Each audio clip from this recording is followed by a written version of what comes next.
Baidoa, the center of Somalia's humanitarian disaster and a source of ready cash for al-Shabaab terrorists.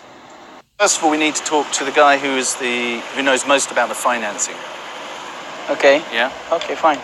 Somali national intelligence officers are taking us inside a secret prison for al-Shabaab. Captured a few days earlier, this former al-Shabaab fighter was on the front line of its fundraising, collecting thousands of dollars in road tolls, much of it taken from trucks delivering food for refugees. It's a cycle of exploitation that has victims at its very core, hundreds of thousands of them. Many in receipt of money from foreign donors. This is Budan refugee camp. There are a steady flow of refugees coming in here every day. It's impossible to access without an escort from the African Union. And the people fleeing into here are fleeing drought and they're fleeing conflict. And of course, it's those two combinations that are so profitable for groups like al-Shabaab and other warlords. Fatima's family once owned dozens of goats and 7 cows. Drought and conflict have driven her onto the road, and now she has nothing. But destitute, she is still a source of income for al-Shabaab. 270,000 refugees now live in Baidoa, and more come every day. And this is where the terrorist group profits. Now an agent for the government, this man was a Shabaab tax collector for 8 years. Merchants bringing food for sale to refugees pay al-Shabaab to get to Baidoa and tax them there too. And if they don't pay? They capture and kill.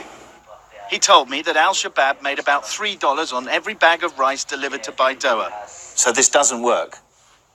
You're saying it doesn't work? The UN is still indirectly paying tax to al-Shabaab? Absolutely. For the sake of roadblocks. Baidoa was at the center of man-made famines that killed 300,000 in 1992, 250,000 in 2012, and one that was headed off by aid last year. To avoid theft of supplies, the UN switched to directly transferring cash to refugees last year, and that shifted responsibility for moving food to merchants. But al-Shabaab has continued to profit. Arguably, then there's actually an incentive for al-Shabaab to concentrate people in Baidoa, focus the aid delivery there, and just scoop off $3 a bag.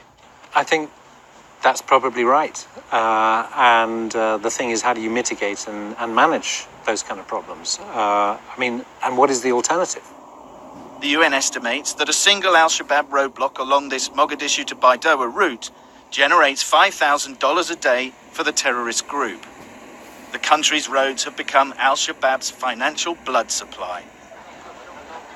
22,000 African troops have been fighting the terrorists, but they're due to pull out in 2 years. If reduced, that will affect the general operations negatively.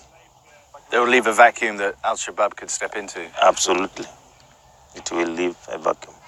And a vacuum would leave al-Shabaab better able to exploit refugees.